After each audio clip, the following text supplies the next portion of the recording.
आज Doubtnut app download करें। Doubtnut पर अपने सभी गणित, रसायन विज्ञान, भौतिक विज्ञान और जीव विज्ञान के डाउट्स का करो सफाया। बस प्रश्न की फोटो खींचो, एक ही प्रश्न को क्रॉप करो और तुरंत वीडियो सोल्यूशन पाओ। अभी डाउनलोड करें। हेलो स्टूडेंट्स, आपके सामने एक प्रश्न दिया है जिसमें कॉलम ए और कॉलम बी का मिलान करना है और इसमें आपको कॉलम ए में लार ग्रंथि, अमाशय, यकृत, मलाशय, क्षुद्रांत, आहारनाल के विभिन्न भाग दिए हैं और उनके कार्य दे रखे हैं। पित्तरस का स्त्रवण, बिना पचे भोजन का भंडारण, लार रस का स्त्रवित करना, अम्ल का निर्मोचन, पाचन का पूरा करना और मल त्याग।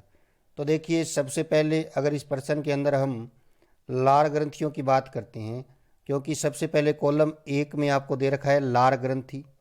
तो देखिए, लार ग्रंथि जो होती है उसके में हम कह सकते हैं कि जो मनुष्य होता है उसकी लार ग्रंथि से क्या होता है, लार का स्त्रवण होता है। क्या होता है? लार का स्त्रवण। तो यहाँ पर आप देख सकते हो कि लार का स्त्रवण जो है वह कौन से विकल्प में दे रखा है। तो लार ग्रंथि का जो आप देखिए तीसरा विकल्प है लार का स्त्रवण, यह इसका उपयुक्त मिलान होगा। तो मैं यहाँ लिख देता हूँ तीसरा, लार स्त्रवित करना, यह इसका उपयुक्त मिलान हो गया। अब उसी प्रकार से हम बात करते हैं दूसरे विकल्प की या दूसरे मिलान की। तो दूसरे मिलान में आपको दे रखा है अमाशय। तो देखिए, अमाशय जो होता है वो आहारनाल का सबसे विस्तृत भाग होता है और अमाशय में अगर हम बात करें तो क्या होता है, भोजन का संग्रह और पाचन होता है।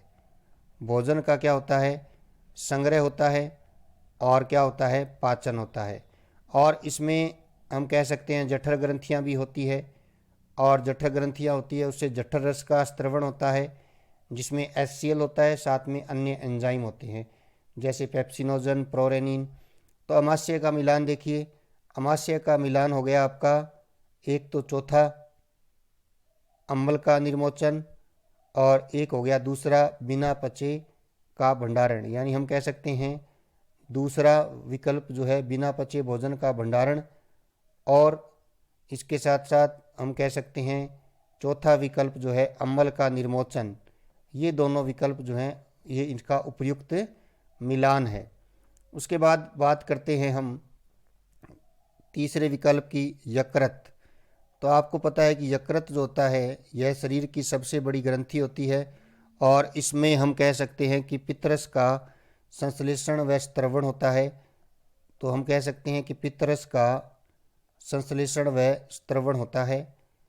तो अब यहाँ पर देखिए, इसके अगर मिलान की बात करें तो इसका जो उपयुक्त मिलान है वो हो जाएगा आपका पहला विकल्प। पहला विकल्प दे रखा है पित्तरस का स्त्रवण, यह इसका उपयुक्त मिलान हो जाएगा।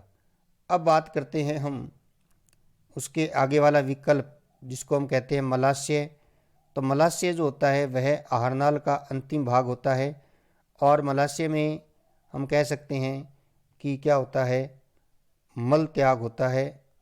क्या होता है? मल त्याग। और हम कह सकते हैं बिना पचे भोजन का भंडारण, जो भोजन पचता नहीं है उसका भंडारण भी यहाँ होता है।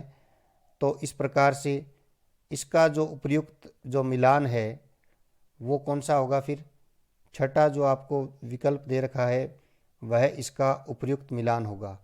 उसके बाद हम बात करते हैं क्षुद्र आंत्र की।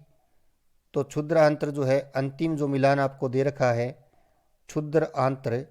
तो क्षुद्र आंत्र के अंदर क्या होता है, देखिए क्षुद्र आंत्र में हम कह सकते हैं कि पाचन पूरा हो जाता है। पाचन क्या हो जाता है? पूर्ण हो जाता है।